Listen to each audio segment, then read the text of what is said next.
Et voilà, ces personnages vont vous jouer l'histoire d'Antigone.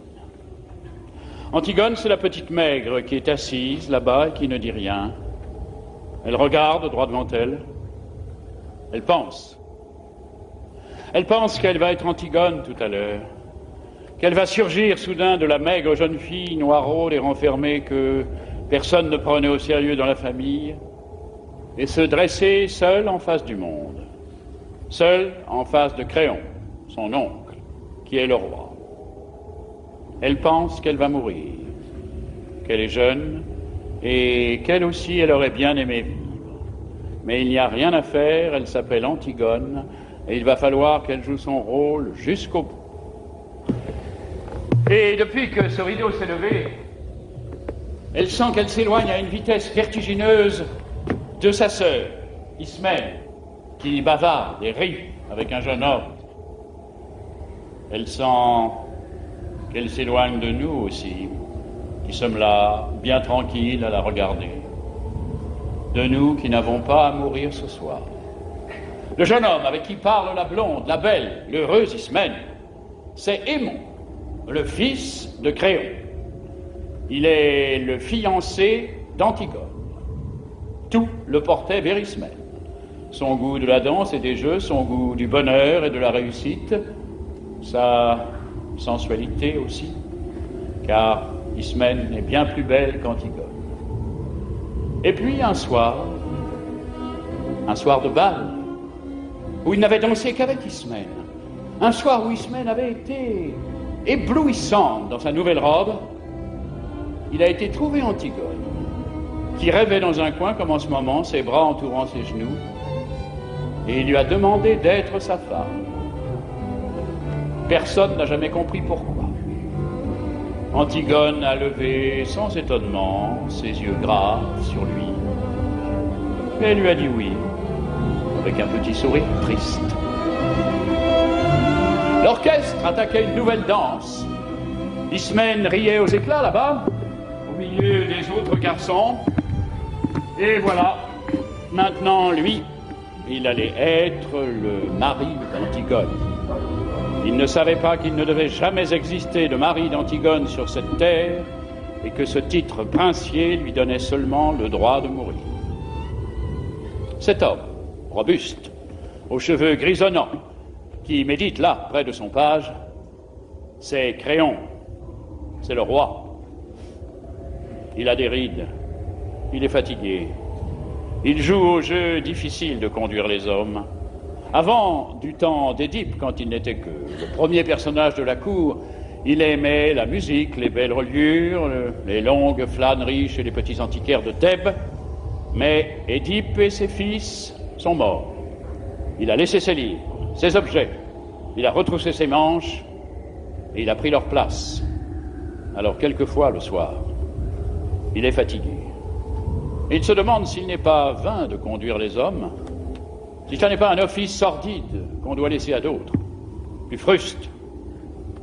Et puis, au matin, des problèmes précis se posent qu'il faut résoudre, et il se lève, tranquille, comme un ouvrier au seuil de sa journée. Créon est seul avec son petit page, qui est trop petit, et qui ne peut rien non plus pour lui. Ce garçon là-bas au fond, qui rêve, adossé au mur, solitaire, c'est le messager. C'est lui qui viendra annoncer la mort d'Aimon tout à l'heure. C'est pour cela qu'il n'a pas envie de bavarder ni de se mêler aux autres. Il sait déjà. Enfin, ces trois hommes qui jouent, ce sont les gardes. Ce ne sont pas de mauvais bougres, ils ont des femmes, des enfants et des petits ennuis comme tout le monde, mais ils vous emploieront les accusés le plus tranquillement du monde tout à l'heure. Ils sont dépourvus de toute imagination. Ce sont les auxiliaires, toujours innocents et toujours satisfaits d'eux-mêmes, de la justice, pour le moment, jusqu'à ce qu'un nouveau chef de Thèbes, dûment mandaté, leur ordonne de l'arrêter à son tour. Ce sont les auxiliaires de la justice de Créon.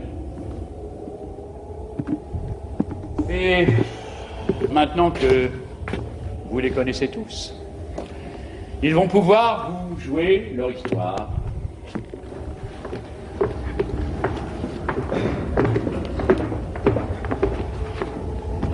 Elle commence au moment où les deux fils d'Édipe, Éthéocle et Polynice, qui devaient régner sur Thèbes 1 an chacun à tour de rôle, se sont battus et entretués sous les murs de la ville. Éthéocle, l'aîné, au terme de la première année de pouvoir, ayant refusé de céder la place à son frère. 7 grands princes étrangers que Polynice avait gagnés à sa cause ont été défaits devant les 7 portes de Thèbes. Maintenant, la ville est sauvée. Les 2 frères ennemis sont morts. Et Créon, le roi, a ordonné qu'à Éthéocle, le bon frère, il serait fait d'imposantes funérailles, mais que Polynice, le vaurien, le révolté, le voyou, serait laissé sans pleurs et sans sépulture, la proie des corbeaux et des chacals. Quiconque osera lui rendre les devoirs funèbres sera impitoyablement puni de mort.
Souviens-tu? Chut. De me promener. Nourrice, c'était beau. Tout était gris. Maintenant, tu ne peux pas savoir, tout est déjà rose, jaune, vert. C'est devenu une carte postale. Il faut te lever plus tôt, Nourrice, si tu veux voir un monde sans couleur. Je me lève, quand il fait encore noir.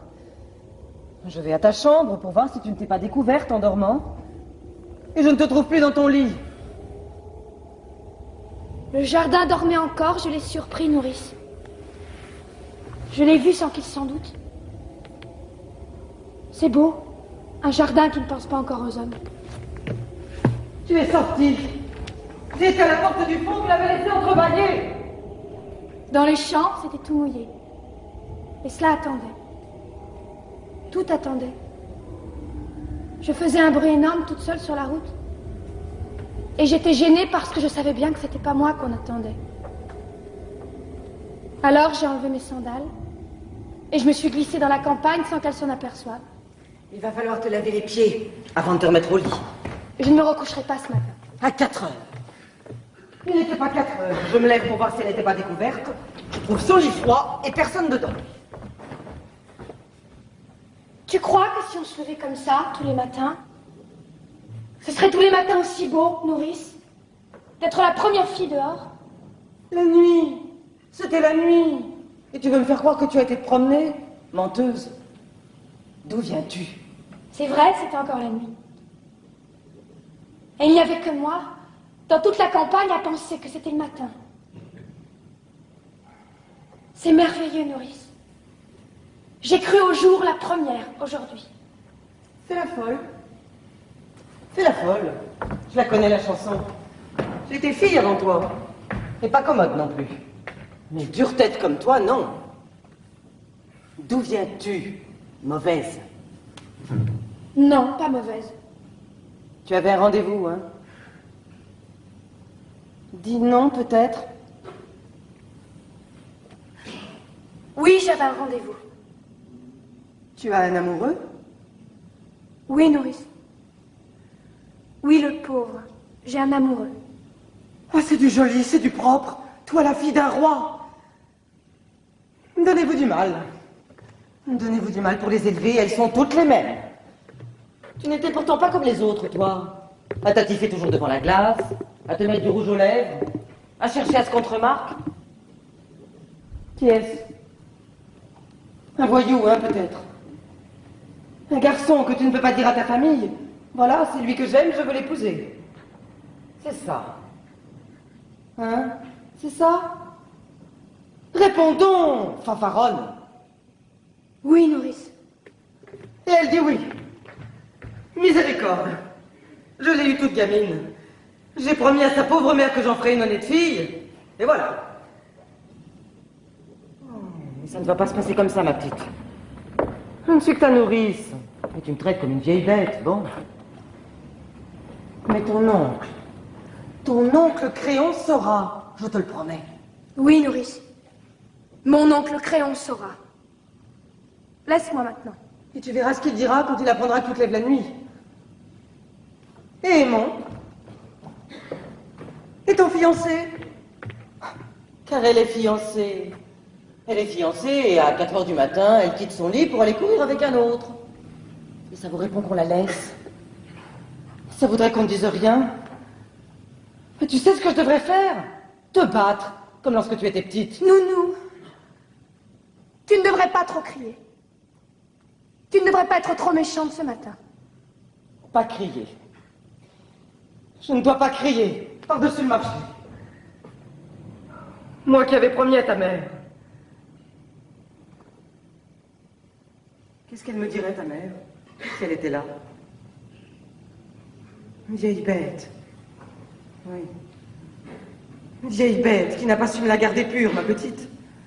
Toujours à crier, à faire le chien de garde, à leur tourner autour avec des lainages pour qu'elles ne prennent pas froid, ou des laits de poule pour les rendre fortes. Mais à 4 heures du matin, tu dors, vieille bête. Tu dors, toi qui ne peux pas fermer l'œil. Et tu les laisses filer, marmotte. Et quand tu arrives, le lit est froid. Voilà ce qu'elle me dira, ta mère, là-haut, quand j'y monterai. Et moi, j'aurais honte. Honte à en mourir s'il n'était pas déjà morte. Je ne pourrais que baisser la tête et répondre: Madame Jocaste, c'est vrai? Non. Nourrice ne pleure plus. Tu pourras regarder maman bien en face quand tu iras la retrouver. Et elle te dira bonjour, nounou. Merci pour la petite Antigone. Tu as bien pris soin d'elle. Elle sait pourquoi je suis sortie ce matin. Tu n'as pas d'amoureux? Non, nounou. Tu te moques de moi alors? Oh, tu vois, je suis trop vieille. Tu étais ma préférée, malgré ton sale caractère. Ta sœur était plus douce, mais je croyais que c'était toi qui m'aimais. Si tu m'aimais, tu m'aurais dit la vérité. Pourquoi ton lit était-il froid quand je suis venue te border? Nounou, je suis pure. Je n'ai pas d'autre amoureux qu'Aimon, mon fiancé, je te le jure. Je peux même te jurer, si tu veux, que je n'aurai jamais d'autre amoureux. Garde tes larmes. Garde tes larmes. Tu en auras peut-être besoin encore, nounou. Et quand tu pleures comme cela, je redeviens petite. Et il ne faut pas que je sois petite ce matin. Tu es déjà levée? Je viens de ta chambre. Oui, je suis déjà levée. Oh, toutes les deux alors. Toutes les deux, vous allez devenir folles et vous lever avant les servantes. Vous croyez que c'est bon d'être debout le matin, à jeun? Que c'est convenable pour des princesses? Oh, vous n'êtes seulement pas couvertes. Oh, non. Vous allez voir que vous allez encore me prendre mal. Laisse-nous, nourrice. Il ne fait pas froid, je t'assure, c'est déjà l'été. Va nous faire du café.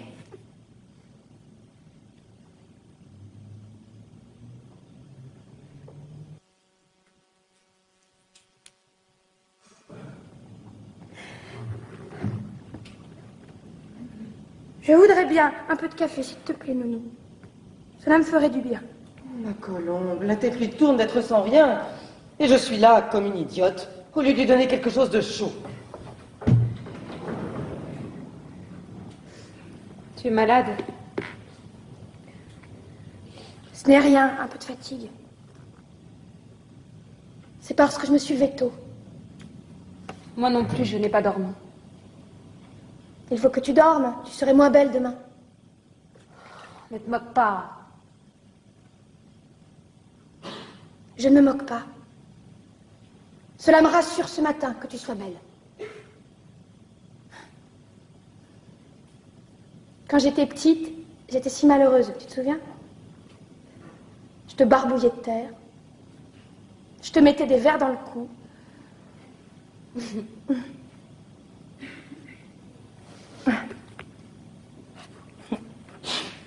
Une fois, j'étais attachée à un arbre et je t'ai coupé tes cheveux.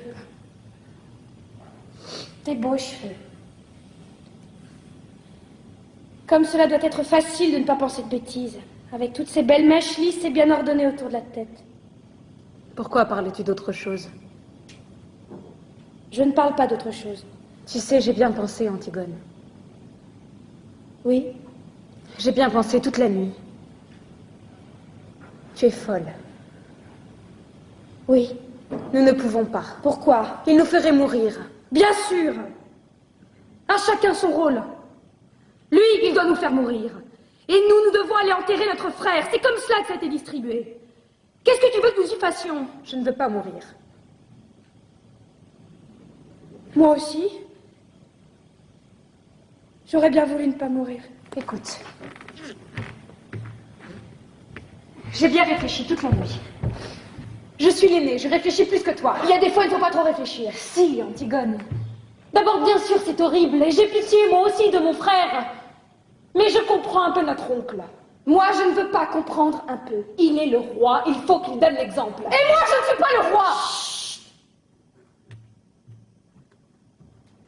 Il ne faut pas que je donne l'exemple, moi. Elle fait ce qui lui passe par la tête, la petite Antigone. La sale bête, l'entêtée, la mauvaise. Et puis après, on la met dans un coin ou dans un trou, et c'est bien fait pour elle. Elle n'avait qu'à ne pas désobéir. Allez, allez. Tes sourcils joints, ton regard droit devant toi, et te voilà lancé sans écouter personne. Écoute-moi, j'ai raison plus souvent que toi. Je ne veux pas avoir raison. Essaie de comprendre au moins. Comprendre. Vous n'avez que ce mot-là dans la bouche, tous. Depuis que je suis toute petite. Il fallait comprendre qu'on ne peut pas toucher à l'eau. À la belle et fuyante eau froide parce que ça mouille les dalles. À la terre parce que ça tache les robes. Il fallait comprendre qu'on ne doit pas manger tout à la fois. Donner tout ce qu'on a dans ses poches aux mendiants qu'on rencontre. Courir. Courir dans le vent jusqu'à ce qu'on tombe par terre et boire quand on a chaud. Et se baigner quand il est trop tôt ou trop tard. Mais pas juste quand on en a envie. Comprendre. Toujours comprendre. Mais moi, je ne veux pas comprendre. Je comprendrai quand je serai vieille. Si je deviens vieille, pas maintenant. Il est plus fort que nous, Antigone. Il est le roi. Et ils pensent tous comme lui dans la ville. Ils sont des milliers et des milliers autour de nous. Grouillant dans toutes les rues de Thèbes. Je ne t'écoute pas. Ils nous hueront. Ils nous prendront avec leurs 1000 bras, leurs 1000 visages et leur unique regard. Ils nous cracheront à la figure. Et il faudra avancer dans leur haine, sur la charrette, avec leur odeur et leur rire, jusqu'au supplice. Et souffrir? Il faudra souffrir. Sentir que la douleur monte, qu'elle est arrivée au point où on ne peut plus la supporter, qu'il faudrait qu'elle s'arrête, mais qu'elle continue pourtant et monte encore, comme une voix aiguë. Oh, je ne peux pas. Je ne peux pas. Comme tu as bien tout pensé.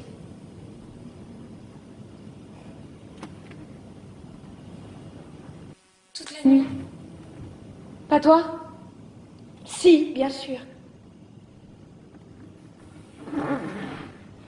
Tu sais, moi, je ne suis pas très courageuse. Moi non plus. Mais qu'est-ce que cela fait? Tu n'as donc pas envie de vivre, toi? Pas envie de vivre. Qui se levait la première le matin, rien que pour sentir l'air froid sur sa peau nue? Qui se couchait la dernière, seulement quand elle n'en pouvait plus de fatigue pour vivre encore un peu plus la nuit?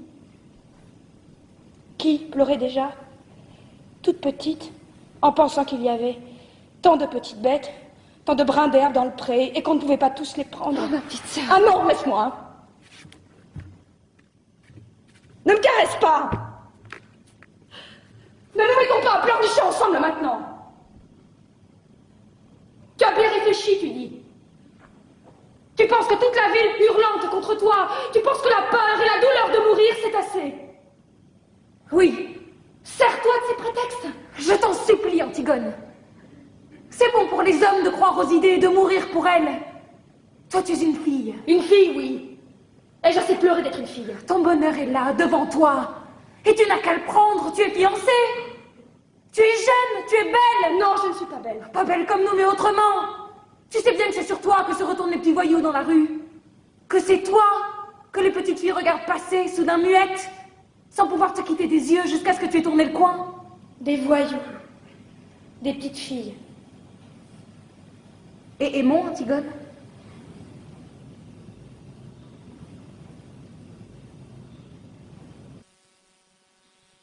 Je parlerai tout à l'heure à Aimon. Aimon sera tout à l'heure une affaire réglée. Tu es folle. Tu m'as toujours dit que j'étais folle. Pour tout, depuis toujours.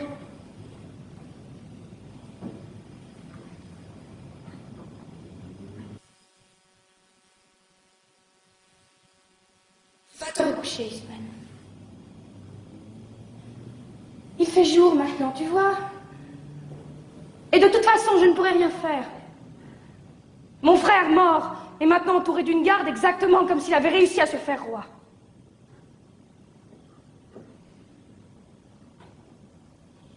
Va te recoucher. Tu es toute pâle de fatigue, et toi? Je n'ai pas envie de dormir. Mais je te promets que je ne bougerai pas d'ici avant ton réveil. Nourrice va m'apporter à manger. Va dormir encore. Le soleil se lève seulement. Tu as les yeux tout petits de sommeil. Va.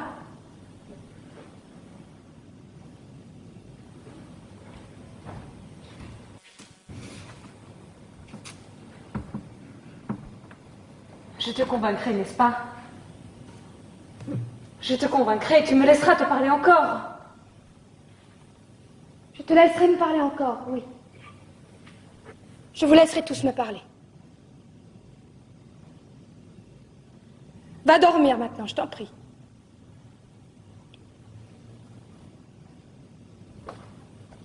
Tu serais moins belle demain.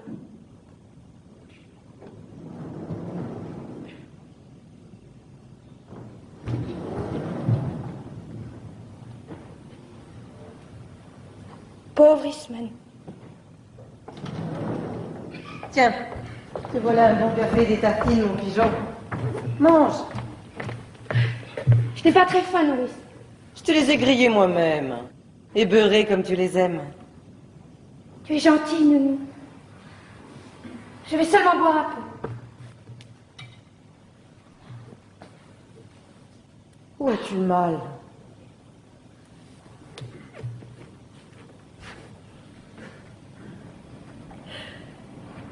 Nulle part, Nounou.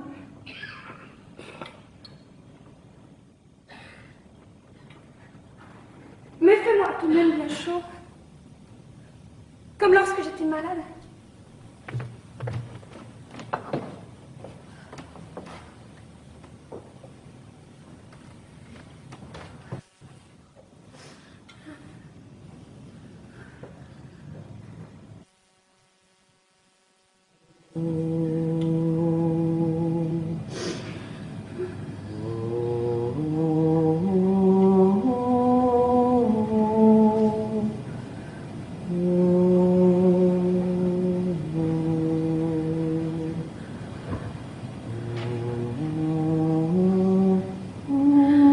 Nounou plus forte que la fièvre. Nounou plus forte que le cauchemar. Plus forte que l'ombre de l'armoire qui ricane et se transforme de renard sur le mur. Plus forte que les mille insectes du silence qui rongent quelque chose quelque part dans la nuit. Plus forte que la nuit elle-même, avec ce ululement de folle qu'on n'entend pas. Nounou plus forte que la mort. Donne-moi ta main, comme lorsque tu restes à côté de mon lit. Et qu'est-ce que tu as, ma petite colombe? Rien, Nounou. Je suis seulement encore un peu petite pour tout cela. Mais il n'y a que toi qui dois le savoir. Trop petite pour quoi, ma mésange? Pour rien, Nounou. Et puis tu es là. Je tiens ta bonne main rugueuse qui sauve de tout, toujours. Je le sais bien. Peut-être qu'elle va me sauver encore. Tu es si puissante, Nounou. Mais qu'est-ce que tu veux que je fasse, ma tourterelle? Rien, Nounou. Seulement ta main, comme ça, là, sur ma joue.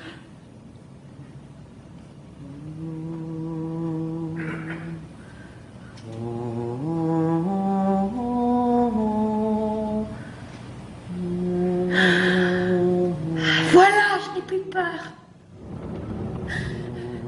Ni du méchant ogre, ni du marchand de sable. Ni de Taou-Taou qui passe et emmène les enfants.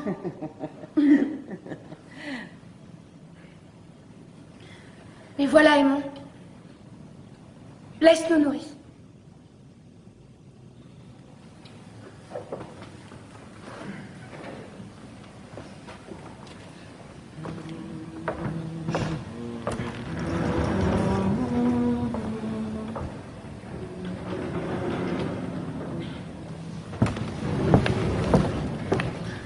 Pardon, Aimon. Pour notre dispute d'hier soir et pour tout, c'est moi qui avais tort. Je te prie de me pardonner. Tu sais bien que je t'avais pardonné à peine avais-tu claqué la porte. Ton parfum était encore là et je t'avais déjà pardonné. À qui l'avais-tu volé ce parfum? À Ismaël. Et le rouge à lèvres, la poudre, la belle robe? Aussi. En quel honneur t'étais-tu faite si belle? Je te le dirai.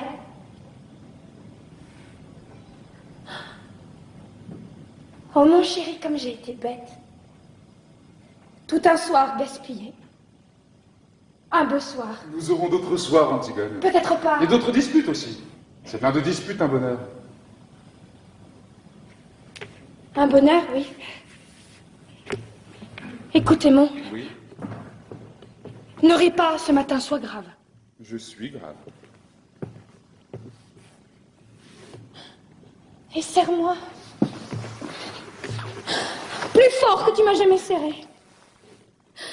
Que toute ta force s'imprime dans moi. Là, de toute ma force. C'est bon. Écoute, Aimon. Oui. Je voulais te dire ce matin. Le petit garçon que nous aurions eu tous les deux. Oui. Tu sais, je l'aurais bien défendu contre tout. Oui, Antigone. Je l'aurais serré si fort qu'il n'aurait jamais eu peur, je te le jure. Ni du soir qui vient, ni de l'angoisse du plein soleil immobile, ni des ombres. Notre petit garçon aimé. Il aurait eu une maman toute petite et mal peignée, mais plus sûre que toutes les vraies mères du monde, avec leur vraie poitrine et leur grand tablier. Tu le crois, n'est-ce pas, toi? Oui, mon amour. Et tu crois, toi aussi, n'est-ce pas, que tu aurais eu une vraie femme? Mais j'ai une vraie femme. Tu m'aimais, non? Tu m'aimais? Tu en es bien sûr ce soir-là?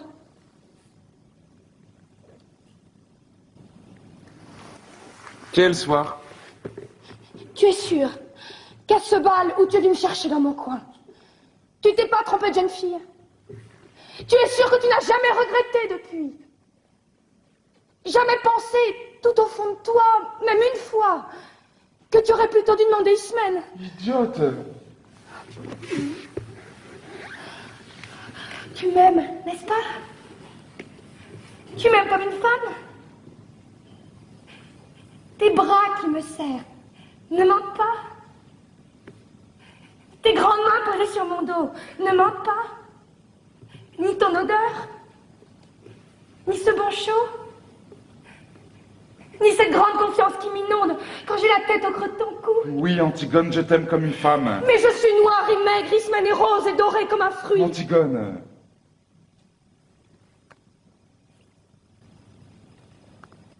Je suis rouge de honte. Mais il faut que je sache ce matin. Dis la vérité, je t'en prie. Quand tu penses que je serai à toi, est-ce que tu sens, au milieu de toi, comme un grand trou qui se creuse, comme quelque chose qui meurt? Oui, Antigone.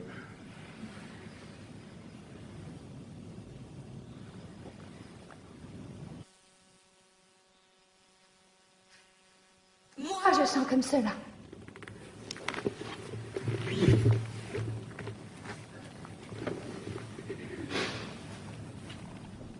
Et je voulais te dire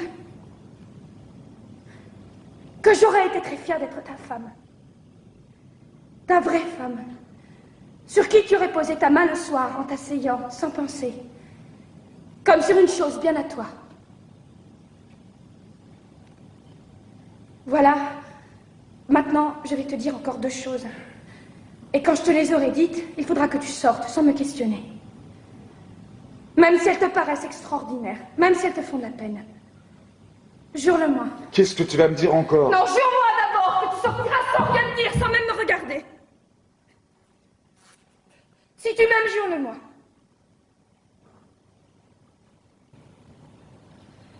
Tu vois comme je te le demande. Jure-le-moi, s'il te plaît, non. C'est la dernière folie que tu auras à me passer.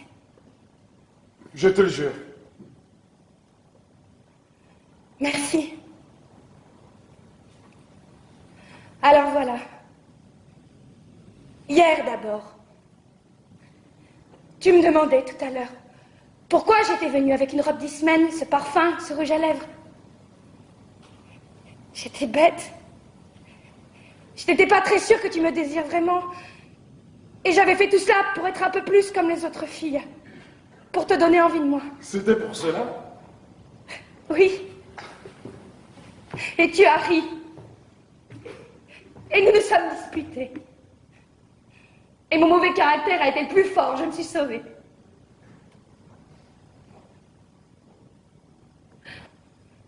Mais j'étais venue chez toi pour que tu me prennes hier soir. Pour que je sois ta femme avant. Tu m'as juré de ne pas me demander pourquoi tu m'as juré. Je t'en supplie. D'ailleurs, je vais te dire, je voulais être ta femme quand même. Parce que je t'aime comme cela, moi. très fort et que je vais te faire de la peine. Oh mon chéri, pardon. Que jamais, jamais je ne pourrai t'épouser. Tu me l'as juré, non? Sors, sors tout de suite. Si tu parles, si tu fais un seul pas vers moi, je me jette par cette fenêtre, je te le jure, Emma. Je te le jure sur la tête du petit garçon que nous avons eu tous les deux en rêve. Du seul petit garçon que j'aurai jamais.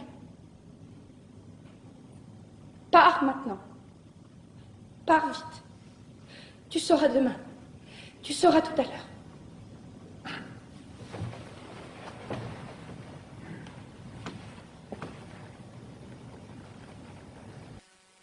Pars, s'il te plaît, mon. C'est tout ce que tu peux faire encore pour moi, si tu m'aimes.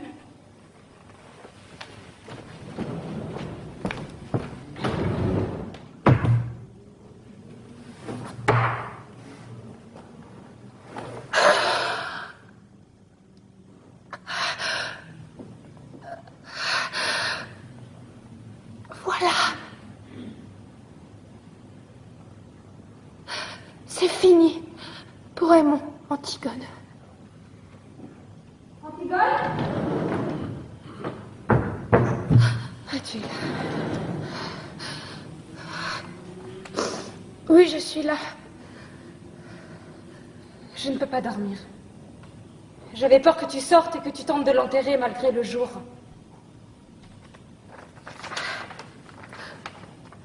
Antigone, ma petite sœur, nous sommes tous là, autour de toi. Aimons-nous, nous et moi. Nous t'aimons et nous sommes vivants, nous. Nous avons besoin de toi. Polynice est mort et il ne t'aimait pas. Il a toujours été un étranger pour nous. Un mauvais frère. Oublie-le, Antigone, comme il nous avait oubliés. Laisse son ombre dure errer éternellement sans sépulture, puisque c'est la loi de Créon. Ne tente pas ce qui est au-dessus de tes forces. Tu braves tout, toujours. Mais tu es toute petite, Antigone. N'y va pas cette nuit. Reste avec nous. Je t'en supplie.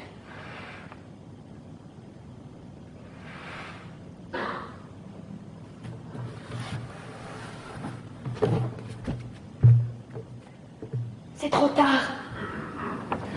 Ce matin, quand tu me rencontrais, j'en venais.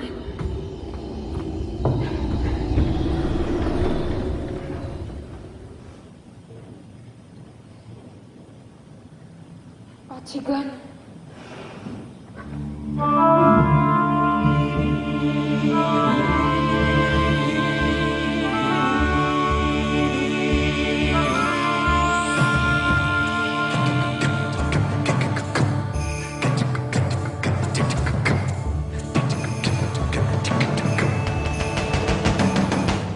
Un garde, dis-tu? Un de ceux qui gardent le cadavre? Fais-le entrer.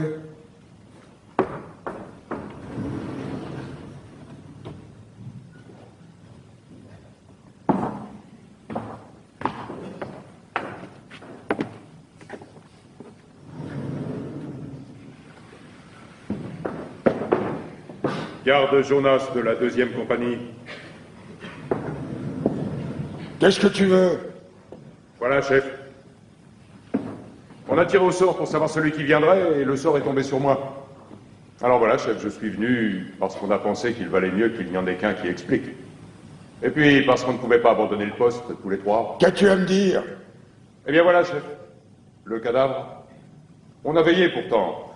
On avait la relève de 2 heures, la plus dure. Vous savez ce que c'est au moment où la nuit va finir, ce plomb entre les yeux, la nuque qui tire, et puis toutes ces ombres qui bougent et le brouillard du petit matin qui se lève. Ah, ils ont bien choisi leur heure. On était là, on parlait, on battait la semelle. On ne dormait pas, chef. Ça, on peut vous le jurer tous les trois qu'on ne dormait pas. D'ailleurs, avec le froid qu'il faisait, tout d'un coup, moi, je regarde le cadavre. On était à 2 pas, mais moi, je le regardais tout de même, de temps en temps. Je suis comme ça, moi, chef. Je suis méticuleux. C'est pour ça que mes supérieurs, ils disent, avec Jonas, c'est moi qui l'ai vu le premier, chef. Les autres vous le diront, c'est moi qui ai donné l'alarme le premier. L'alarme? Pourquoi? Le cadavre, chef. Quelqu'un l'avait recouvert. Oh, pas grand-chose, il n'avait pas eu le temps avec nous à côté, seulement un peu de terre. Mais suffisamment tout de même pour le cacher au retour. Tu es sûr que ce n'est pas une bête? En grattant? Non, chef, on a d'abord espéré ça, nous aussi, mais la terre était jetée sur lui selon les rites. C'est quelqu'un qui savait ce qu'il faisait. Qui a osé? Qui a été assez fou pour braver ma loi? As-tu relevé des traces? Rien. Rien qu'un pas plus léger qu'un passage d'oiseau. Après, en cherchant mieux, on a trouvé plus loin une pelle. Une petite pelle d'enfant, toute vieille, toute rouillée. On a pensé que ça ne pouvait pas être un enfant qui avait fait le coup. Un enfant? L'opposition. Brisée qui sourd et mine déjà partout. Les amis de Polynice avec Laurent bloqués dans Thèbes. Les chefs de la plèbe soudainement alliés au prince. Et les prêtres essayant de pêcher quelque chose au milieu de tout cela. Un enfant.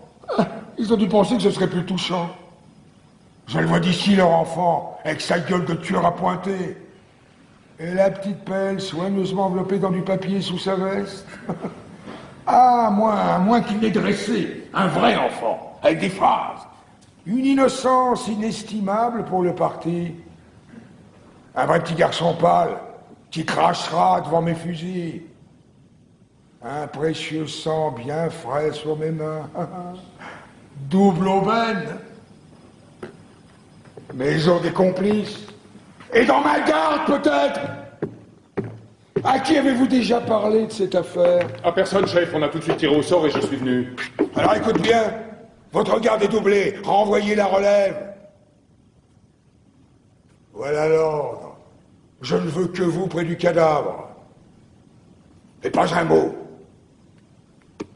Vous êtes tous coupables d'une négligence. Vous serez punis, de toute façon.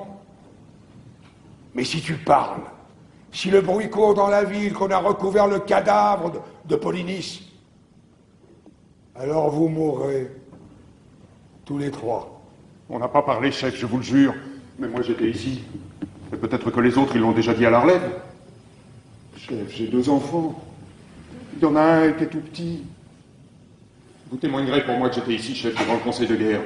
J'étais ici, moi, avec vous. J'ai un témoin. Si on a parlé, ce sera les autres ou ce sera pas moi. J'ai un témoin, moi. Alors va vite. Si personne ne sait, tu vivras.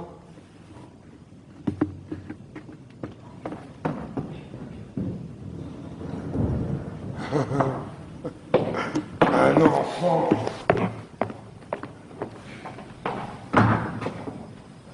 Tu mourrais, toi, pour moi? Tu crois que tu irais avec ta petite pelle? Ah, bien sûr. Tu irais tout de suite, toi aussi.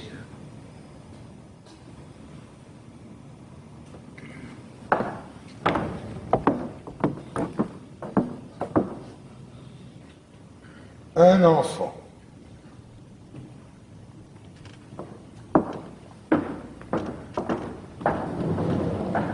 Et voilà. Maintenant, le ressort est bandé. Cela n'a plus qu'à se dérouler tout seul. C'est cela qui est commode dans la tragédie. On donne le petit coup de pouce pour que cela démarre. Rien. Un regard pendant une seconde à une fille qui passe et lève les bras dans la rue. Une envie d'honneur, un beau matin, comme de quelque chose qui se mange. Une question de trop que l'on se pose un soir, et c'est tout. Et après, on n'a plus qu'à laisser faire. Ça roule tout seul. C'est minutieux, bien huilé, depuis toujours. La mort, la trahison, le désespoir sont là, tout près. Et les éclats, et les orages, et les silences. Tous les silences.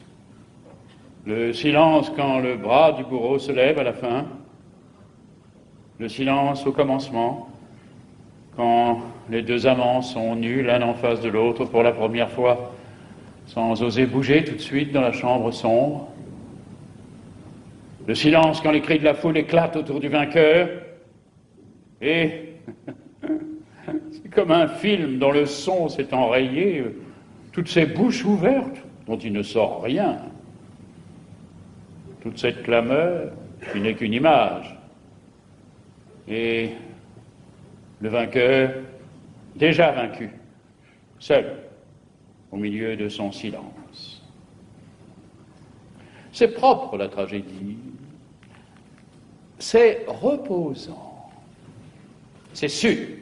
Dans le drame, avec ses traîtres, avec ses méchants acharnés, cette innocence persécutée, ces vengeurs, ces Terre-Neuve, ces lueurs d'espoir, ça devient épouvantable de mourir, comme un accident. Et on aurait peut-être pu se sauver. Le bon jeune homme aurait peut-être pu arriver à temps avec les gendarmes. Dans la tragédie, on est tranquille. D'abord, on est entre soi, et on est tous innocents, en somme. Ce n'est pas parce qu'il y en a un qui tue et l'autre qui est tué, c'est une question de distribution. Et puis surtout, c'est reposant la tragédie, parce qu'on sait qu'il n'y a plus d'espoir, le sale espoir, qu'on est pris, qu'on est enfin pris comme un rat, avec tout le ciel sur son dos. On n'a plus qu'à crier, pas à gémir, pas à se plaindre, non, à gueuler à pleine voix ce qu'on avait à dire, qu'on n'avait jamais dit et qu'on ne savait peut-être même pas encore. Et pour rien, pour se le dire à soi, pour l'apprendre soi. Dans le drame, on se débat parce qu'on espère en sortir, c'est ignoble, c'est utilitaire. Là, c'est gratuit. C'est pour les rois. Il n'y a plus rien à tenter. Enfin. Alors voilà, cela commence. La petite Antigone est prise. La petite Antigone va pouvoir être elle-même pour la première fois. Allez, allez, pas d'histoire. Je vous expliquerai devant le chef. Moi, je ne connais que la consigne. Ce que vous aviez à faire là, je ne veux pas le savoir. Tout le monde a des excuses. Tout le monde a quelque chose à objecter. S'il fallait écouter les gens, s'il fallait essayer de comprendre, hein, on serait pas en train. Allez, allez, tenez là, vous autres. Et pas d'histoire. Moi, ce qu'elle a à dire, je ne veux pas le savoir. Dis-leur de me lâcher, avec leurs sales mains, ils font mal. Leurs sales mains. Vous pourriez être poli, mademoiselle. Moi, je suis poli. Dis-leur de me lâcher. Je suis la fille d'Édipe, je suis Antigone, je ne me sauverai pas. La fille d'Édipe. Oui. Les putains qu'on ramasse à la garde de nuit, elles disent aussi de se méfier. Quels sont la bonne avis du préfet de police? Je veux bien mourir, mais pas qu'il me touche. Et les cadavres, dis. Et la terre. Ça ne te fait pas peur à toucher? Tu dis leurs sales mains? Regarde un peu les tiennes.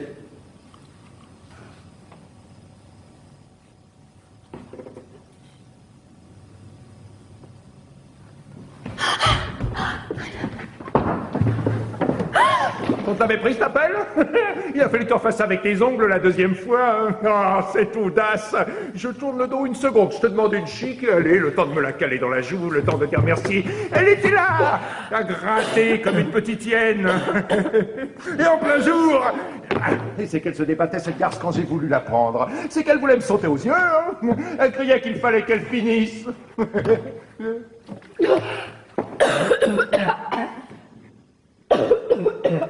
C'est une folle, oui.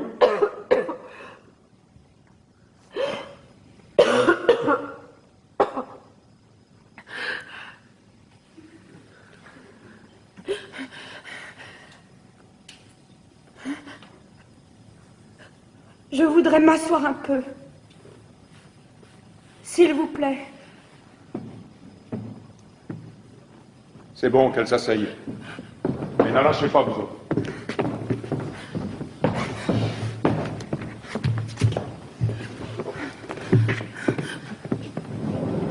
Garde à vous. Lâchez cette jeune fille.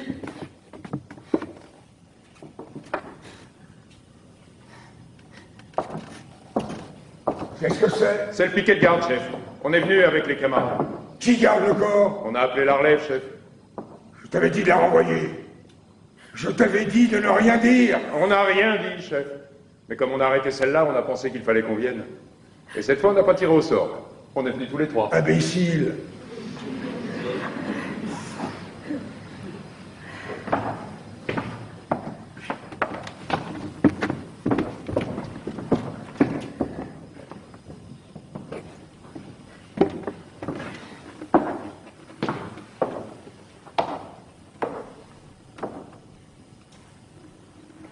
Où t'ont-ils arrêté? Près du cadavre, chef. Qu'allais-tu faire près du cadavre de ton frère? Tu savais que j'avais interdit de l'approcher? Ce qu'elle faisait, chef, c'est pour ça qu'on vous l'amène. Elle grattait la terre avec ses mains.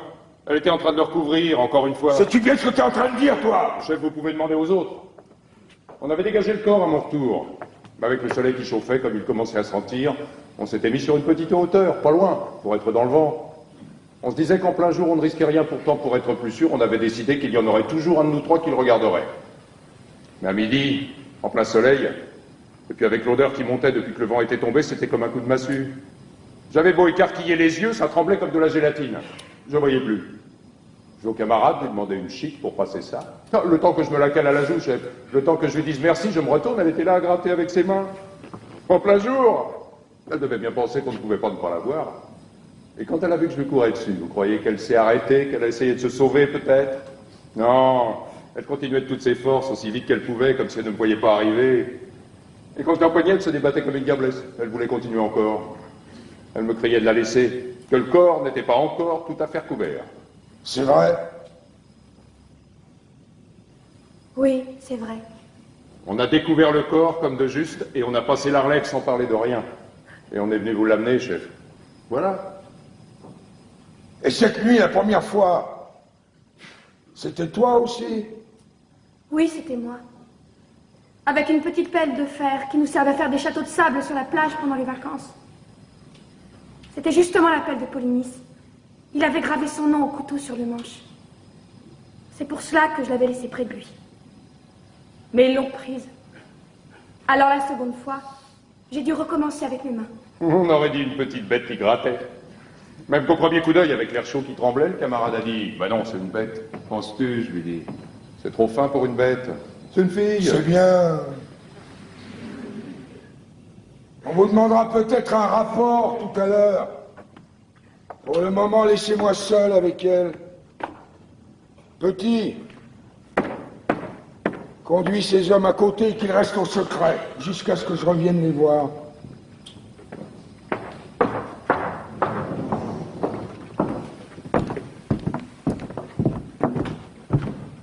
Faut-il lui mettre les menottes, chef? Non.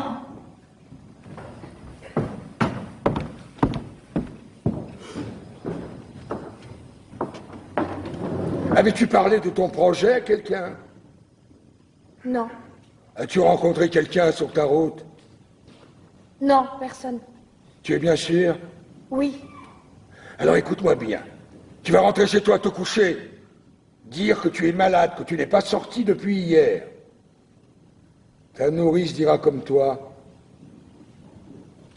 Je ferai disparaître ces trois hommes. Pourquoi? Puisque vous savez bien que je recommencerai.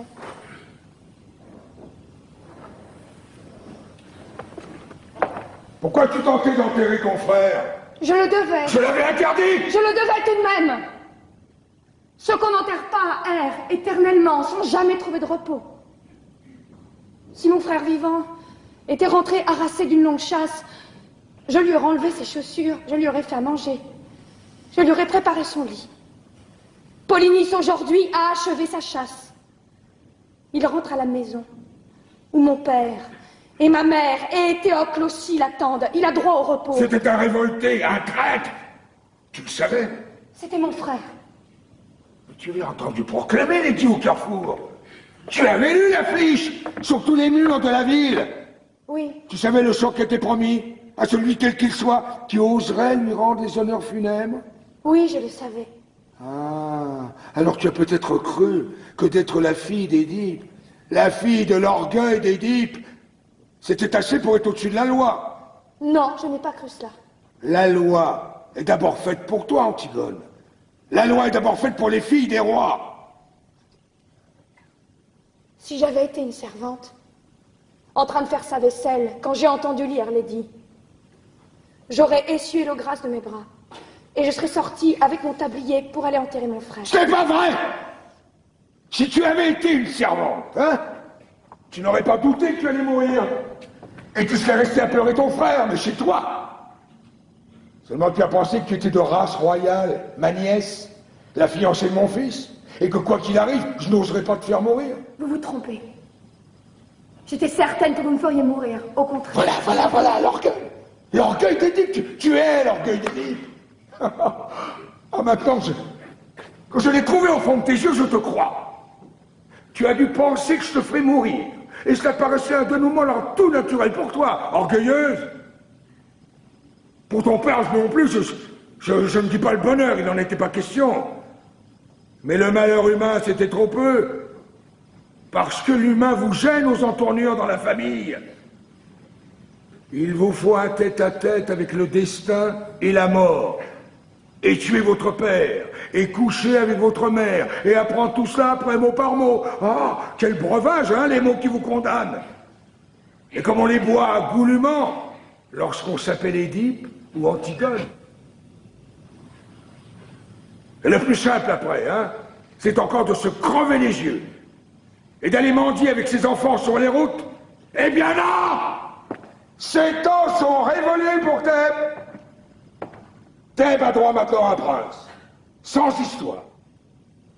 Moi, je m'appelle seulement Créon. Dieu merci. J'ai mes deux pieds par terre, mes deux mains enfoncées dans mes poches. Et puisque je suis roi, j'ai résolu, avec moins d'ambition que ton père, de m'employer tout simplement à rendre l'ordre de ce monde un peu moins absurde, si c'est possible. Ce n'est même pas une aventure, c'est un métier. Un métier pour tous les jours. C'est pas toujours drôle, comme tous les métiers. Mais puisque je suis là, hein, je suis là pour le faire. Alors je vais le faire. Écoute-moi bien, tu es Antigone, tu es la fille d'Édipe, soit. Mais tu as 20 ans. Il n'y a pas si longtemps, tout cela se serait réglé avec du pain sec, une paire de gifles. Te faire mourir? Tu ne t'es pas regardé, moineau. Tu es trop maigre.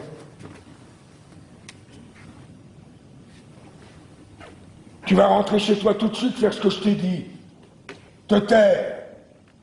Je me charge du silence des autres.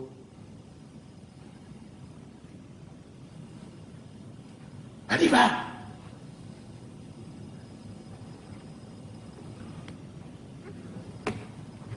Non! Ne me foudroie pas comme ça du regard. Hein? Tu me prends pour une brute, c'est entendu. Et tu dois penser que décidément, je suis bien prosaïque. Ah.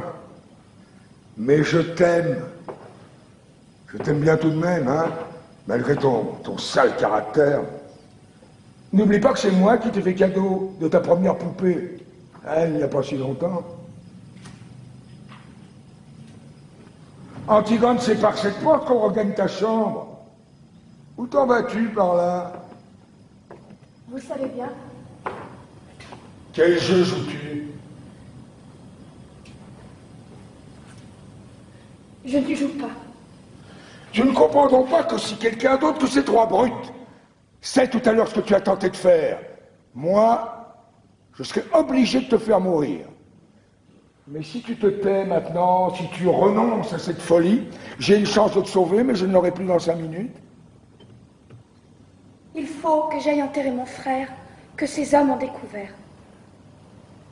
Tu irais refaire ce geste absurde. Mais il y a une autre garde autour du corps de Polynice, et même si tu parviens à le recouvrir encore, on dégagera son cadavre, tu le sais bien. Que peux-tu donc sinon t'ensanglanter encore les ongles? Te faire prendre? Rien d'autre que cela, je le sais. Mais cela, du moins, je peux. Et il faut faire ce que l'on peut. Tu y crois donc vraiment, toi, cet enterrement dans les règles, à cette ombre de ton frère condamné à errer toujours, si on ne jette pas sur le cadavre un petit peu de terre avec la formule du prêtre? Tu l'auras déjà entendu, toi, la réciter au prêtre de Thèbes, la formule. Tu as vu ces pauvres têtes d'employés fatigués, écourtant les gestes, avalant les mots, bâclant ce mort pour en prendre un autre avant le repas de midi? Oui, je les ai vus. Et tu n'as jamais pensé alors que si c'était un être que tu aimais vraiment, qui était là, couché, dans cette boîte, tu te mettrais à hurler tout d'un coup, alors crier de se taire, de s'en aller? Si, je l'ai pensé. Et tu risques la mort maintenant parce que j'ai refusé à ton frère ce passeport dérisoire, ce bredouillage en Syrie sur sa dépouille, cette pantomime dont tu aurais été la première à avoir honte et mal si on l'avait joué. C'est absurde. Oui, c'est absurde. Et pourquoi fais-tu ce geste alors? Pour les autres? Pour ceux qui y croient? Ou pour les dresser contre moi? Non. Ni pour les autres, ni pour ton frère. Pour qui alors? Pour personne. Pour moi. Ah, tu as donc tellement envie de mourir. C'est vrai. Tu as l'air d'un petit gibier pris. Ne vous attendrissez pas trop sur moi. Faites comme moi, faites ce que vous avez à faire. Mais si vous êtes un être humain, faites-le vite. Voilà tout ce que je vous demande.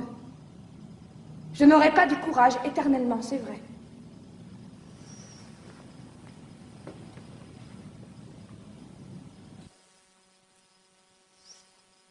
Je veux te sauver, Antigone. Vous êtes le roi, vous pouvez tout, mais cela, vous ne le pouvez pas. Tu crois? Ni me sauver, ni me contraindre. Orgueilleuse, petite Édipe. Vous pouvez seulement me faire mourir. Et si je te fais torturer? Pourquoi? Pour que je pleure? Que je demande grâce? Que je jure tout ce qu'on voudra? Et que je recommence après, quand je n'aurai plus mal. Écoute-moi bien, hein?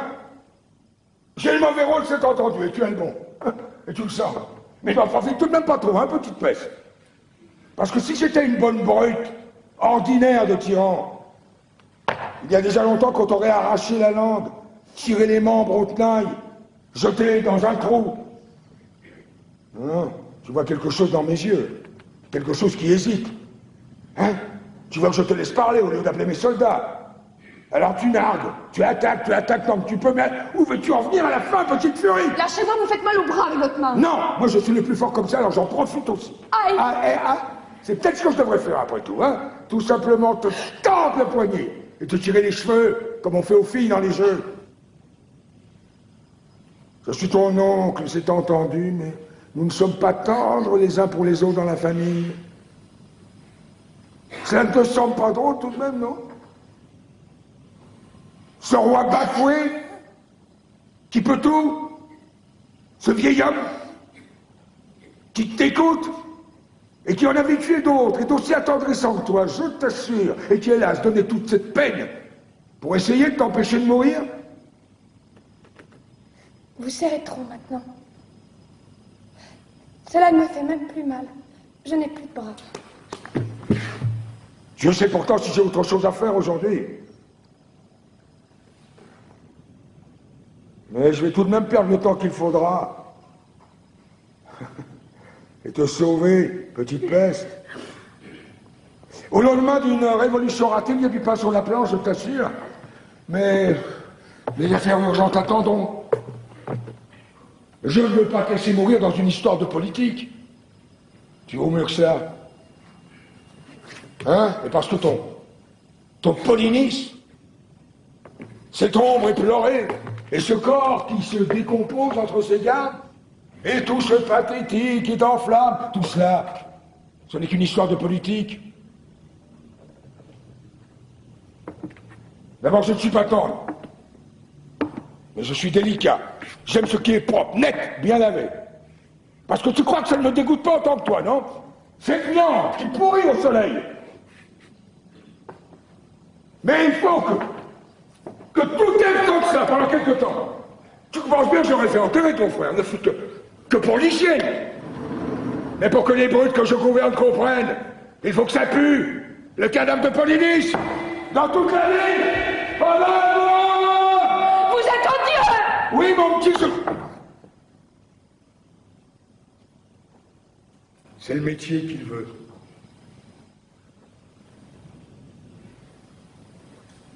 Ce qu'on peut discuter, c'est s'il faut le faire ou ne pas le faire. Mais si on le fait, il faut le faire comme ça.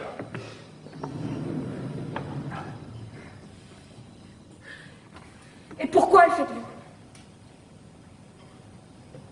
Un matin, je me suis réveillé, roi de Thèbes. Et Dieu sait si j'aimais autre chose dans la vie que d'être puissant. Il fallait dire non, alors. Ah, je le pouvais. Mais je me suis senti tout à coup comme un ouvrier qui refusait un ouvrage. Cela ne m'a pas paru honnête. J'ai dit oui. Eh bien, tant pis pour vous. Moi, je n'ai pas dit oui. Qu'est-ce que vous voulez que ça me fasse à moi? Votre politique? Vos nécessités? Vos pauvres histoires? Moi, je peux dire non encore à tout ce que je n'aime pas. Et je suis seul juge. Et vous? Avec votre couronne, avec vos gardes, avec votre attirail, vous pouvez seulement me faire mourir parce que vous avez dit oui. Écoute-moi. Mais si je veux, moi, je peux ne pas vous écouter. Vous avez dit oui. Je n'ai plus rien à apprendre de vous. Pas vous. Vous êtes là, à boire mes paroles. Et si vous n'appelez pas vos gardes, c'est pour m'écouter jusqu'au bout. Tu m'amuses. Non. Je vous fais peur. Et c'est pour ça que vous essayez de me sauver. Ça serait tout de même plus commode de garder une petite Antigone muette et vivante dans ce palais. Vous êtes trop sensible pour faire un bon tyran, voilà tout. Mais vous allez tout de même me faire tuer tout à l'heure, vous le savez. Et c'est pour cela que vous avez peur. C'est laid, un homme qui a peur. Oui, j'ai peur. J'ai peur d'être obligé de te faire tuer si tu t'obstines. Je ne le voudrais pas. Et moi, je ne suis pas obligée de faire ce que je ne voudrais pas. Vous n'auriez pas voulu non plus, peut-être, refuser une tombe à mon frère? Dites-le donc que vous ne l'auriez pas voulu. Je te l'ai déjà dit. Et vous l'avez fait, tout de même. Et maintenant, vous allez me faire tuer sans le vouloir. Et c'est cela, être roi. Oui, c'est cela. Pauvre Créon. Avec mes ongles cassés et pleins de terre. Et les bleus que tes gardes m'ont fait au bras. Avec ma peur qui me tord le ventre. Moi, je suis reine. Alors écoutez-moi, vis.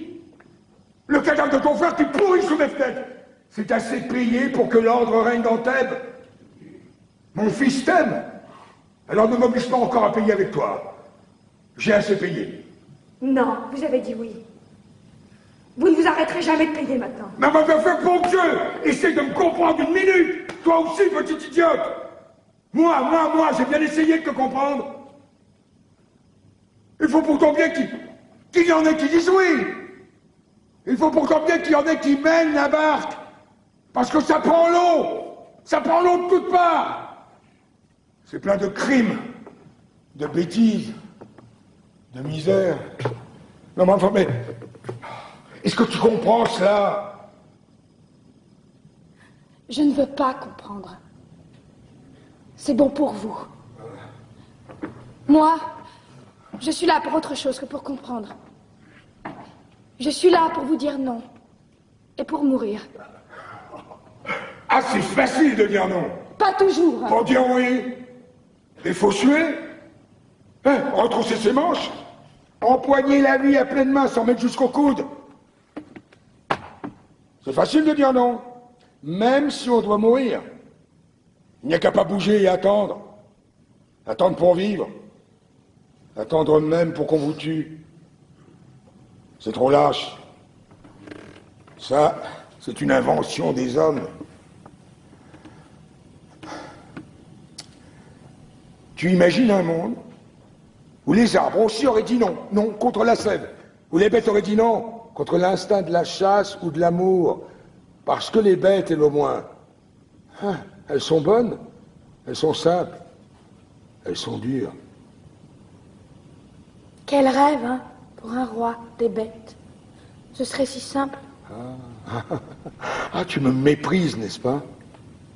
Ah, c'est drôle. Je l'ai souvent imaginé, ce dialogue avec un petit jeune homme pâle qui aurait essayé de me tuer, et donc je ne pourrais rien tirer après que du mépris.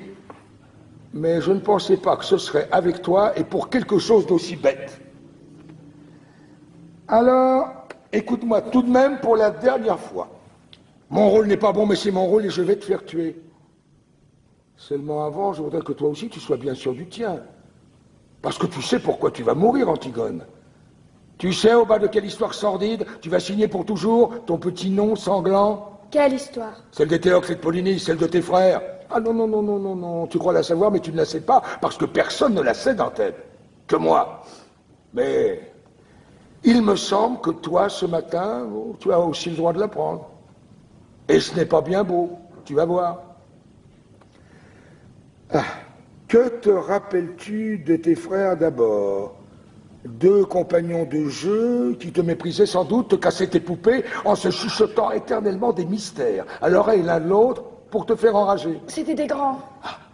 Alors après, tu as dû les admirer avec leurs premières cigarettes, leurs premiers pantalons longs, et puis ils ont commencé à sortir le soir, hein, à sentir l'homme. Alors là, après, ils ne t'ont plus regardé du tout. J'étais une fille. Tu voyais bien pleurer ta mère, ton père se mettre en colère à leur retour.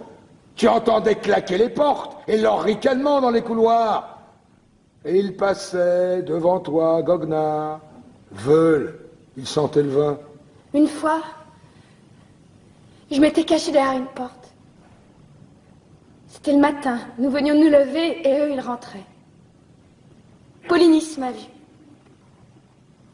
Il était pâle, les yeux brillants, et si beau dans son vêtement du soir. Il m'a dit, tiens, tu es là, toi. Et il m'a donné une grande fleur de papier qu'il avait rapportée de sa nuit. Ah. Et tu l'as conservée, n'est-ce pas, cette fleur? Et hier, avant de t'en aller, tu as ouvert ton tiroir, tu l'as regardée longtemps, pour te donner du courage.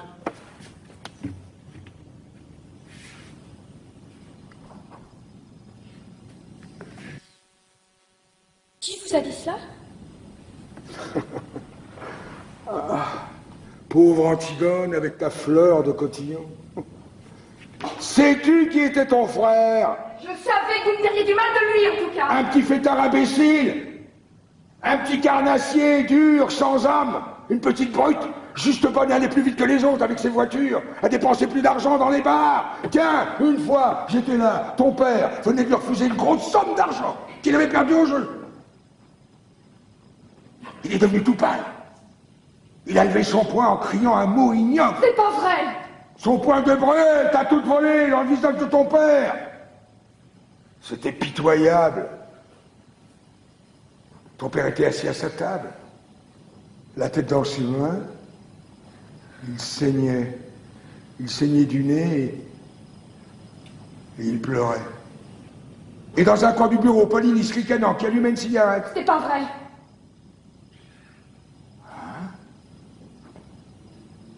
Tu ne te rappelles plus. Tu avais 12 ans. Vous ne l'avez pas revu pendant longtemps après. C'est vrai ça? Oui, c'est vrai. C'était après cette dispute. Ton père n'a pas voulu le faire juger. Alors il s'est engagé dans l'armée argienne. Et dès qu'il a été chez les Argiens, la chasse à l'homme a commencé contre ton père, contre ce vieil homme qui ne se décidait pas à mourir, à lâcher son royaume.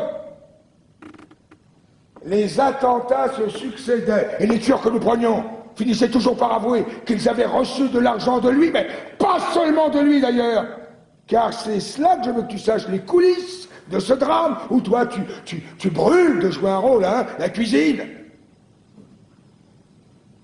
Hier, j'ai fait faire des funérailles grandioses à Éthéocle. Et Théocle est un héros et un saint maintenant pour Thèbes. Tout le peuple était là. Les enfants des écoles ont donné tous les sous de leur tirelire pour la couronne. Des vieillards, faussement émus, ont magnifié avec des trémolos dans la voix le bon frère, le fils d'Édipe, le prince royal. Moi aussi, j'ai fait un discours. Et tous les prêtres de Thèbes au grand complet avec la tête de circonstance.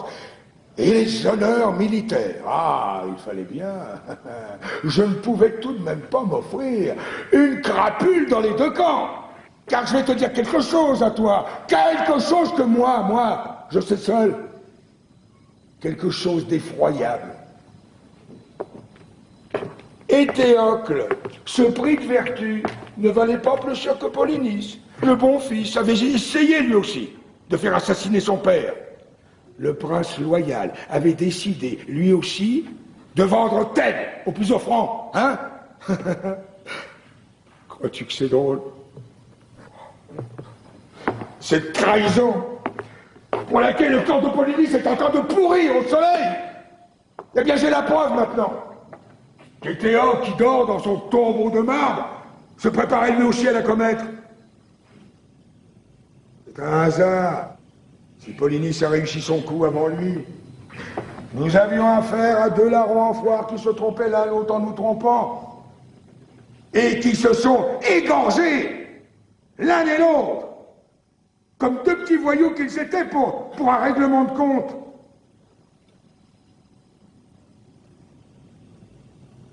Seulement,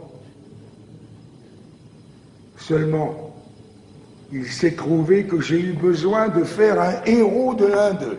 Alors j'ai fait rechercher leurs cadavres, au milieu des autres, et on les a retrouvés, embrassés, pour la première fois de leur vie sans doute. Ils s'étaient embrochés mutuellement, et puis la charge de la cavalerie argienne leur avait passé dessus. Ils étaient en bouillie, Antigone, méconnaissables. J'ai fait ramasser un décor, le moins abîmé des deux, pour mes funérailles nationales, et j'ai donné l'ordre de laisser pourrir l'autre où il était. Je ne sais plus lequel. Je t'assure, ça m'est bien égal.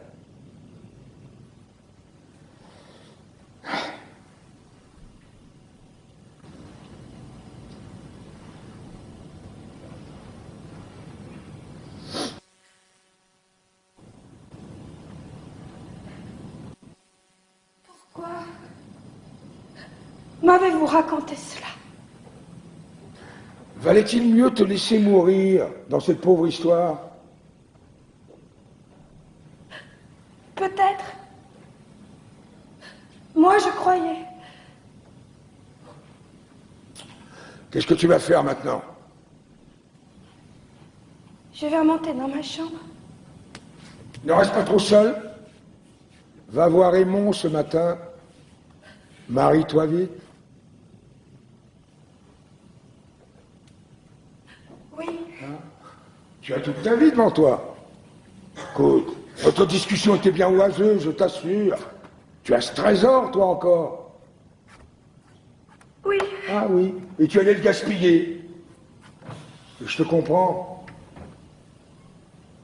J'aurais fait comme toi à 20 ans. C'est pour ça que je buvais tes paroles. J'écoutais du fond du temps un petit crayon maigre et pâle comme toi, qui ne pensait qu'à tout donner lui aussi. Marie-toi vite, Antigone. Marie-toi vite, sois heureuse. La vie n'est pas ce que tu crois. C'est une eau que les jeunes gens laissent couler sans le savoir entre leurs doigts ouverts. Ferme tes mains vite, retiens-la.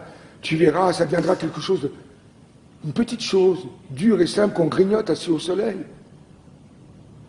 Les autres te diront que ce n'est pas vrai parce qu'ils ont besoin de ta force, de ton élan. Alors ne les écoute pas. Ne m'écoute pas lorsque je ferai mon prochain discours devant le tombeau de Théocle parce que ce ne sera pas vrai. Rien n'est vrai que ce qu'on ne dit pas. Tu l'apprendras toi aussi, mais trop tard.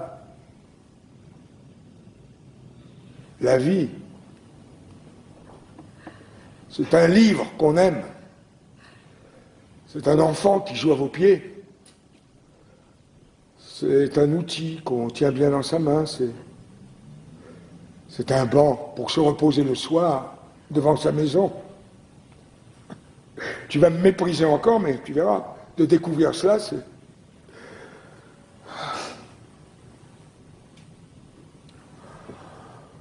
c'est la consolation dérisoire de vieillir. Parce que la vie, ce n'est peut-être tout de même que le bonheur.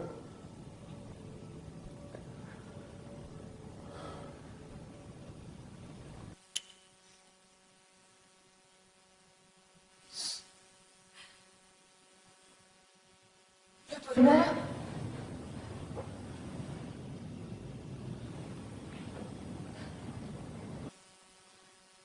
Pauvre mot, hein. Et quel sera-t-il, mon bonheur?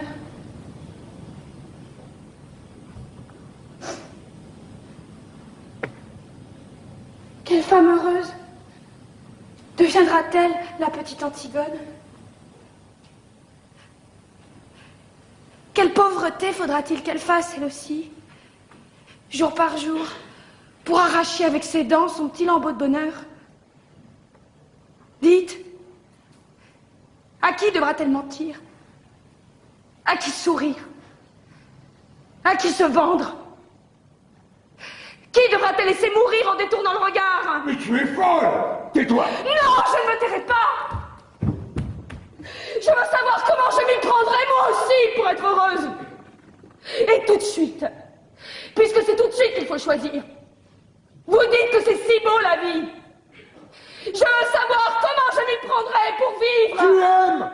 Tu aimes Aymon. Oui, j'aime Aymon. J'aime un Aymon dur et jeune. Un Aymon exigeant et fidèle comme moi. Mais si votre vie, votre bonheur, doivent passer sur lui avec leur usure, si Aymon ne doit plus pâlir quand je pâlis, s'il ne doit plus me croire morte quand je suis en retard de 5 minutes,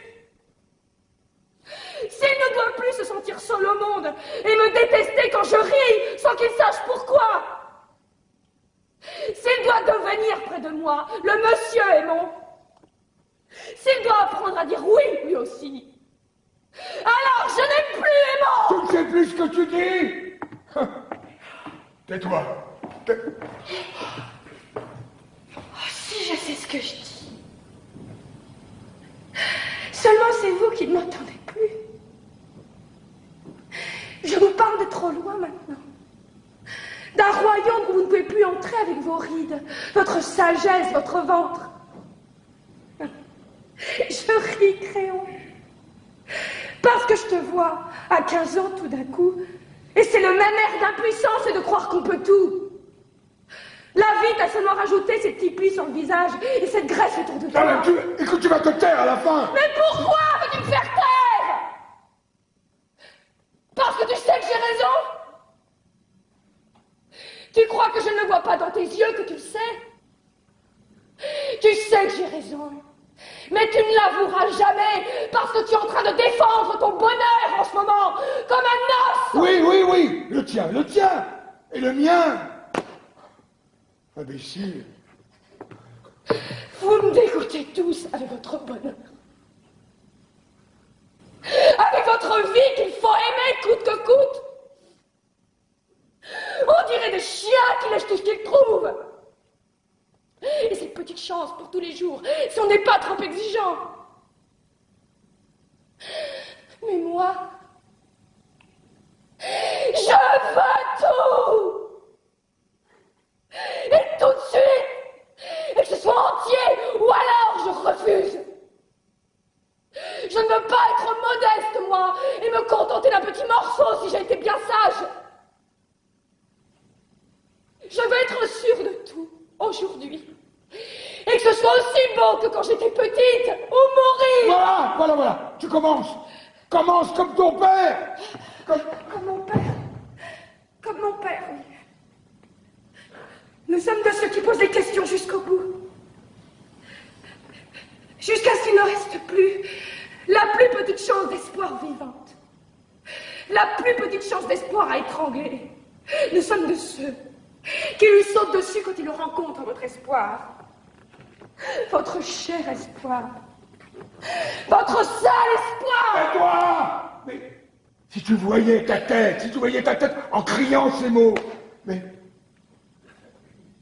tu es laide. Et oui, je suis laide. C'est ignoble, n'est-ce pas? Ces cris, ces sursauts, cette tête de chiffonnier. Papa n'est devenu beau qu'après. Quand il a été bien sûr enfin qu'il avait tué son père, que c'était bien avec sa mère qu'il avait couché et que rien, plus rien ne pourrait le sauver. Alors il s'est calmé tout d'un coup. Il a eu comme un sourire et il est devenu beau, c'était fini. Il n'a plus qu'à fermer les yeux pour ne plus vous voir.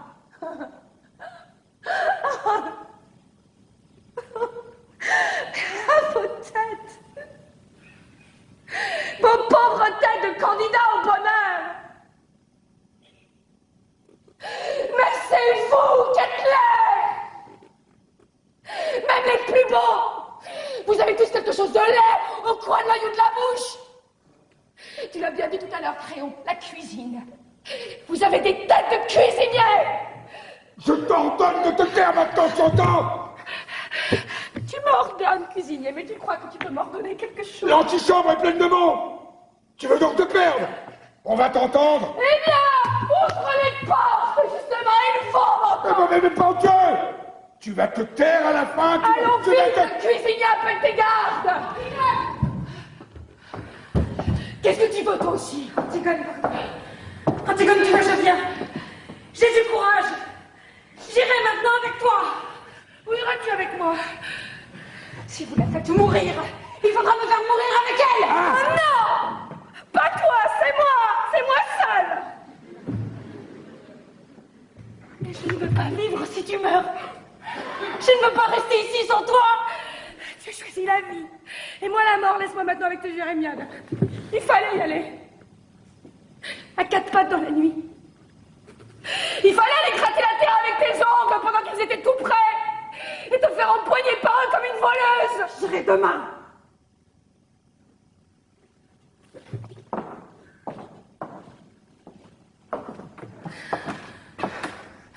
Tu l'entends, Créon. Elle aussi. Qui sait? Si cela ne va pas prendre encore à d'autres en m'écoutant. Mais qu'est-ce que tu attends pour me faire taire? Qu'est-ce que tu attends pour appeler tes gardes? Allons, Créon, un peu de courage. Ça n'est qu'un mauvais moment à passer. Allons vite, cuisinier, puisqu'il le faut. Garde! Emmenez-la! Enfin, Créon. Antigone.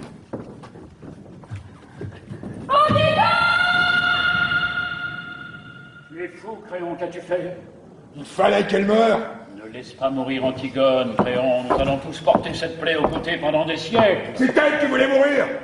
Aucun de nous n'a été assez fort pour la décider à vivre. Je le comprends. Je le comprends maintenant. Antigone était faite pour être morte. Elle-même ne le savait peut-être pas, mais Polynice n'était qu'un prétexte. Quand elle a dû y annoncer, elle a trouvé autre chose tout de suite. Ce qui comptait pour elle, c'était de refuser et de mourir. C'est une enfant, Créon. Et alors, qu'est-ce que tu veux que je fasse pour elle? La condamner à vivre? Oublie-la. Oublie-la, mon petit père. Non! J'ai tout essayé pour la sauver, j'ai tout essayé, mais je te le jure. Mais elle ne t'aime pas. Elle aurait pu vivre. Elle a préféré sa folie, la mort. Mais père, tu vois bien qu'il l'emmène. Père, ne laisse pas ces hommes l'emmener. Non, mais elle a parlé maintenant. Toute elle sait ce qu'elle a fait. Alors moi, je suis obligé de la faire mourir. Lâche-moi.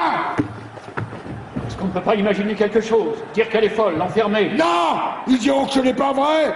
Que je la sauve. Parce qu'elle allait être la femme de mon fils. Je ne peux pas. On ne peut pas gagner du temps. La faire fuir demain. La foule sait déjà, elle hurle autour du palais. Je ne peux pas. Père, la foule n'est rien, tu es le maître. Je suis le maître. Je suis le maître avant la loi. Mais plus après. Mais père, je suis ton fils. Tu ne peux pas me la laisser prendre. Si, mon petit. Antigone ne peut plus vivre. Antigone nous a déjà quittés tous. Crois-tu que je pourrais vivre, moi, sans elle? Crois-tu que je l'accepterais, votre vie?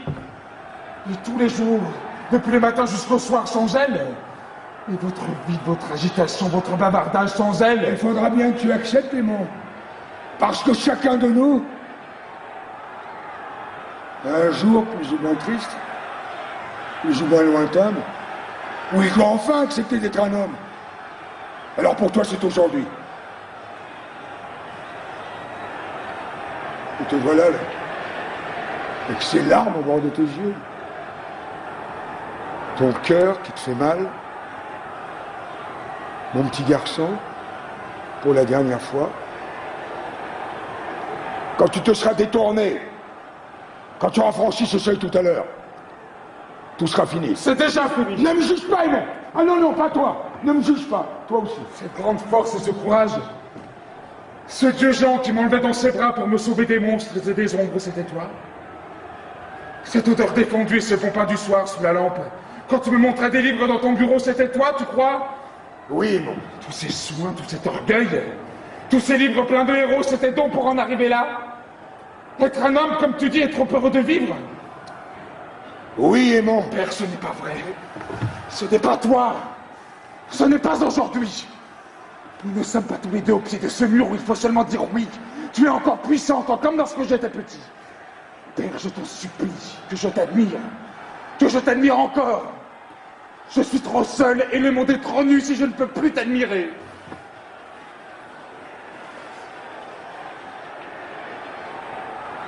On est tout seul, Aimon. Le monde est nu.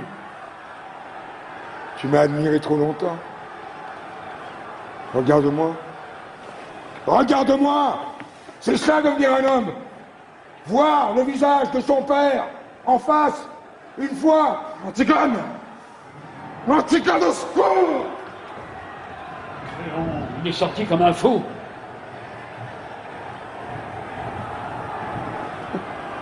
Il l'aime, oui. Créon, il faut faire quelque chose. Je ne peux plus rien. Il est parti touché à mort.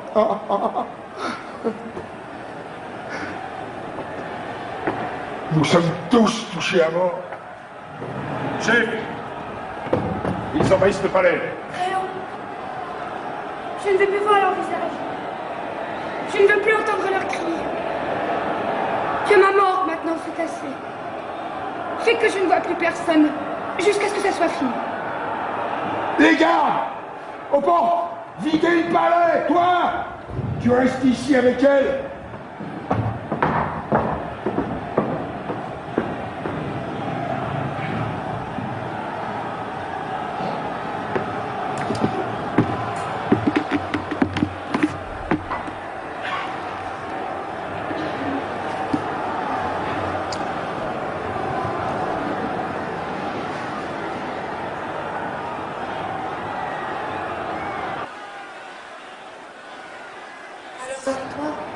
Qui, moi?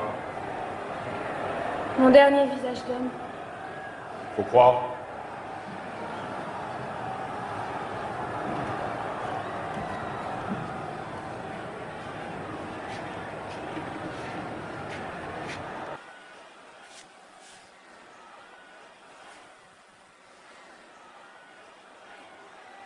Je te regarde. Ça va? C'est toi qui m'as arrêté tout à l'heure. Oui, c'est moi. Tu m'as fait mal. Tu n'avais pas besoin de me faire mal. Est-ce que j'avais l'air de vouloir me sauver? Allez, pas d'histoire. Si ce n'était pas vous, c'était moi qui y passais. Tu as quel âge? 39 ans. Tu as des enfants? Oui. 2. Tu les aimes? Ça ne vous regarde pas? Il y a longtemps que vous êtes garde?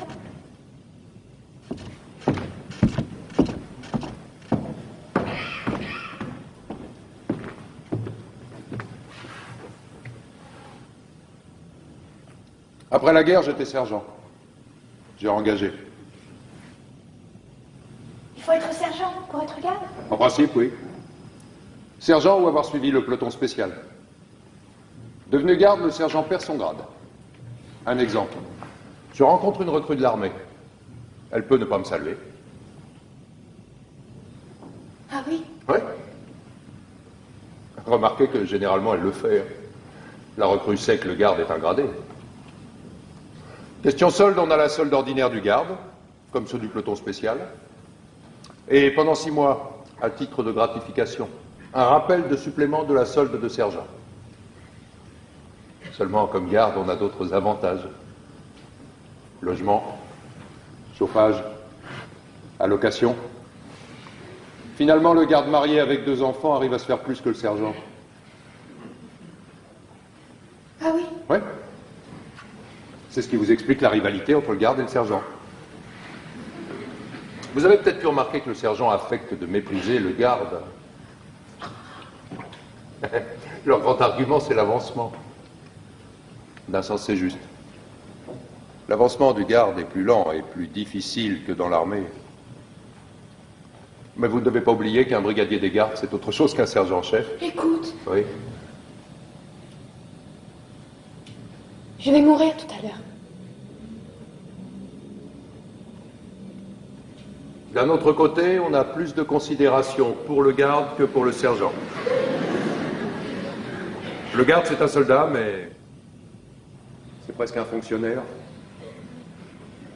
Tu crois qu'on a mal pour mourir? Je ne peux pas vous dire. Pendant la guerre, ceux qui étaient touchés au ventre, ils avaient mal. Moi, j'ai pas été blessé. D'un sens, ça m'a nui pour l'avancement. Comment vont-ils me faire mourir? Je ne sais pas. Je crois que j'ai entendu dire que pour ne pas souiller la ville de votre sang, ils allaient vous murer dans un trou. Vivante? Ah oui, d'abord.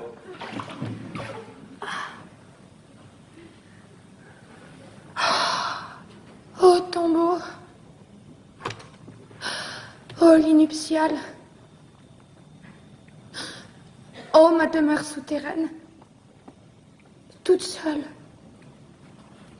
Aux cavernes de Hadès, aux portes de la ville, en plein soleil. Une drôle de corvée encore pour ceux qui seront de faction. Il avait d'abord été question d'y mettre l'armée, mais aux dernières nouvelles, il paraît que c'est encore la garde qui fournira les piquets. Elle a bon dos, la garde. Hein. Étonnez-vous après ça qu'il existe une jalousie entre le garde et le sergent? 2 bêtes. Quoi, 2 bêtes? Des bêtes se serraient l'une contre l'autre pour se faire chaud. Je suis toute seule. Si vous avez besoin de quelque chose, c'est différent, je peux appeler. Non. Je voudrais juste que tu remettes une lettre à quelqu'un quand je serai morte. Comment ça, une lettre? Une lettre que j'écrirai. Ah, ça non, pas d'histoire, une lettre, comme vous y allez, vous. Je risquerais gros, moi, ce petit jeu-là. Je te donnerai cet anneau si tu acceptes. C'est de l'or? Oui, c'est de l'or. Vous comprenez, moi, si on me fouille, c'est le conseil de guerre. Ça vous est égal. Ce que je peux, si vous voulez, c'est écrire sur mon carnet ce que vous auriez voulu dire. Après, j'arracherai la page. Mon écriture, c'est pas pareil. Ton écriture? C'est trop laid, tout cela. Tout est trop laid. Vous savez, si vous ne voulez pas, moi... Si! Garde la bague et écris, mais fais vite, j'ai peur que nous n'ayons plus le temps. Écris. Mon chéri. C'est pour votre bon ami. Mon chéri. J'ai voulu mourir. Et tu ne vas peut-être plus m'aimer. Mon chéri, j'ai voulu mourir et tu ne vas peut-être plus m'aimer. Et Créon avait raison. C'est terrible. Maintenant, à côté de cet homme, je ne sais plus pourquoi je meurs. J'ai peur. Et Crayon avait raison. Oh, Aimant, notre petit garçon. Je le comprends seulement maintenant combien c'était simple de vivre. Dites, vous allez trop vite, comment voulez-vous que j'écrive? Il faut le temps tout de même.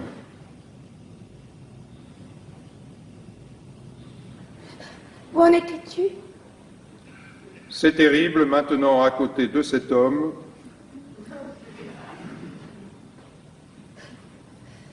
Je ne sais plus pourquoi je meurs. Je ne sais plus pourquoi je meurs.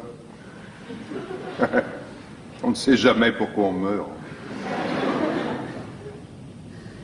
J'ai peur. Non. Raye tout cela. Il vaut mieux que jamais personne ne le sache. C'est comme si il devait me voir nue et me toucher quand je serais morte. Mais seulement... Pardon. Alors je raye la fin et je mets pardon à la place? Oui. Pardon, mon chéri. Sur la petite Antigone.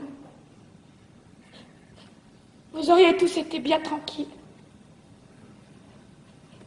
Je t'aime.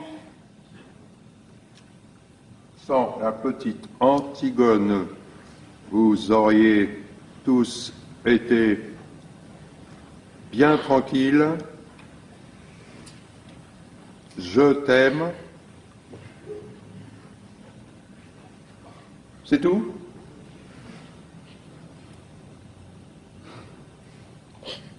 Oui, c'est tout. C'est une drôle de lettre. Oui, c'est une drôle de lettre. Et c'est à qui qu'elle est adressée? Allez. Pas d'histoire.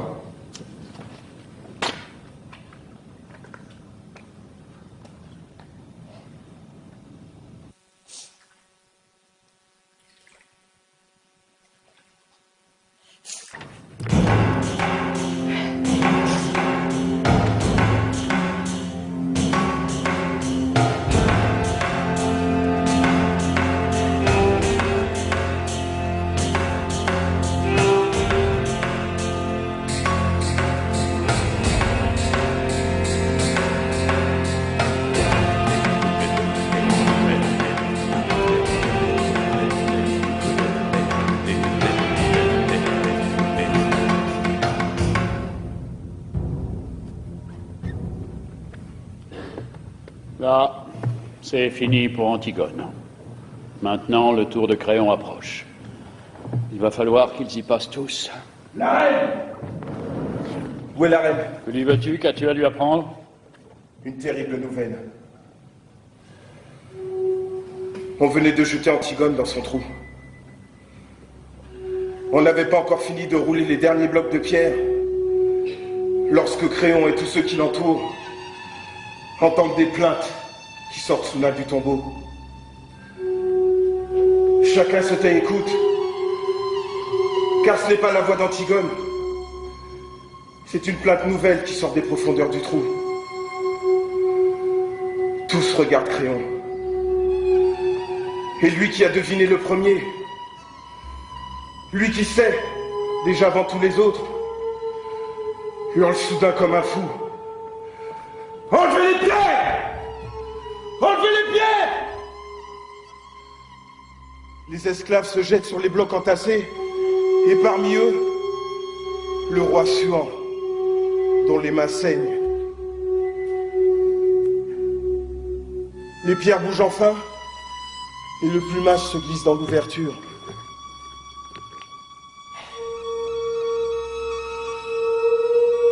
Antigone est au fond de la tombe, pendue au fil de sa ceinture. Des fils bleus, des fils verts, des fils rouges, qui lui font comme un collier d'enfant. Et Aimant à genoux, qui la tient dans ses bras, et gémit, le visage enfoui dans sa robe. On bouge un bloc encore et Crayon peut enfin descendre. On voit ses cheveux gris dans l'ombre au fond du trou. Il essaie de relever Aimant. Il le supplie. Aimon ne l'entend pas. Puis soudain, elle se dresse. Les yeux noirs. Et il n'a jamais tant ressemblé au petit garçon d'autrefois. Il regarde son père, sans rien dire. Une minute. Et tout à coup, il lui crache au visage et tire son épée. Créon bondit hors de portée. Alors il le regarde avec ses yeux d'enfant, lourds de mépris. Et Créon ne peut éviter ce regard, comme la lame. Aimon regarde ce vieil homme tremblant à l'autre bout de la caverne. Et sans rien dire, il se plonge l'épée dans le ventre et il s'éteint à côté d'Antigone, l'embrassant dans une immense flaque rouge.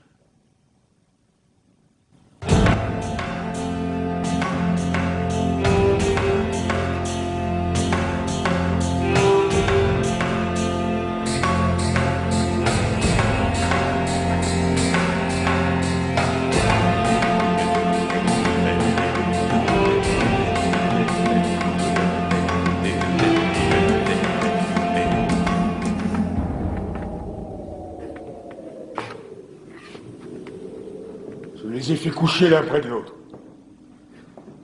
Enfin.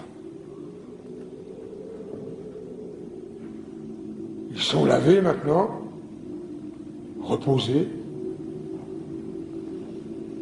Ils sont seulement un peu pâles, mais si calmes. Deux amants, au lendemain de la première nuit. Ils ont fini, eux. Pas toi, Créon, il te reste encore quelque chose à apprendre.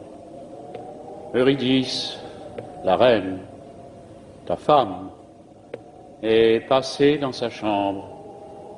Sa chambre à l'odeur de lavande, au petit napperon brodé et au cadre de peluche, pour s'y couper la gorge.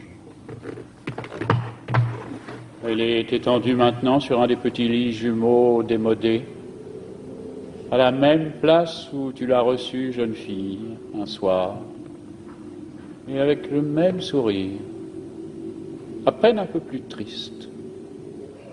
Et s'il n'y avait pas cette large tache rouge sur les linges autour de son cou, on pourrait croire qu'elle dort.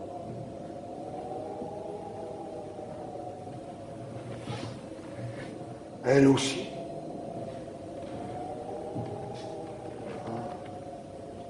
Ils dorment tous. C'est bien. La journée a été rude. Ça doit être bon de dormir. Oui, mais tu es tout seul maintenant, Créon. Oui, tout seul.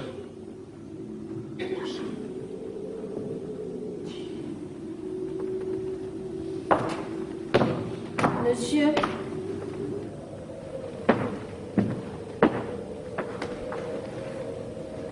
Je vais te dire à toi. Ils ne savent pas les autres. On est là, devant l'ouvrage. On peut tout de même pas se croiser les bras.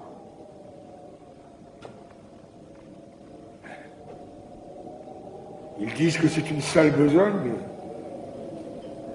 si on la fait pas, qui la fera? je ne sais pas, monsieur. Ah bah, bien sûr, tu ne sais pas. Et puis, tu en as de la chance. Ce qu'il faudrait, c'est de jamais savoir.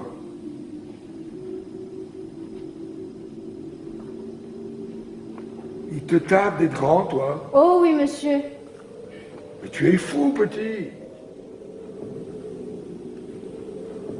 Il faudrait ne jamais devenir grand.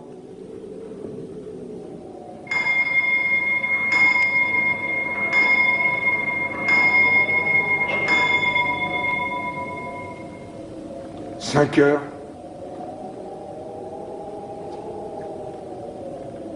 Qu'est-ce que nous avons aujourd'hui, à 5 heures? Conseil, monsieur. Un conseil?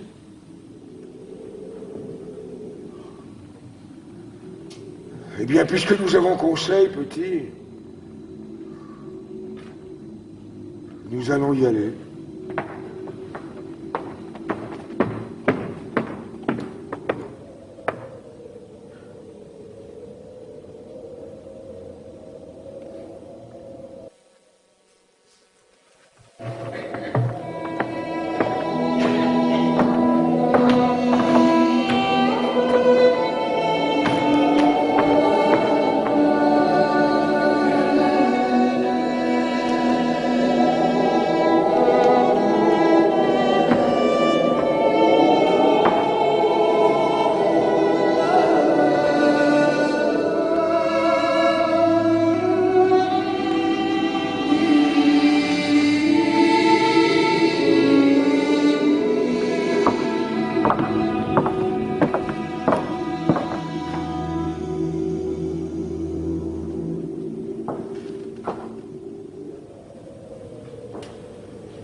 Et voilà, sans la petite Antigone, c'est vrai, ils auraient tous été bien tranquilles.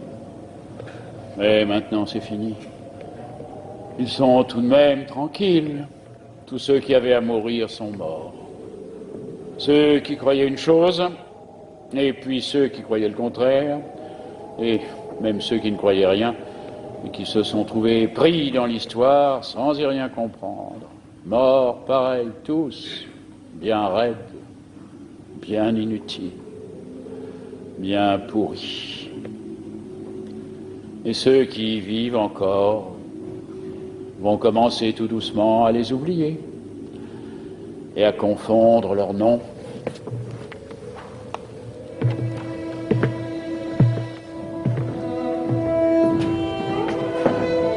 C'est fini. Antigone calmé maintenant. Nous ne saurons jamais de quelle fièvre son devoir lui est remis. Un grand apaisement triste tombe sur Thèbes et sur le palais vide où Créon va commencer à attendre la mort.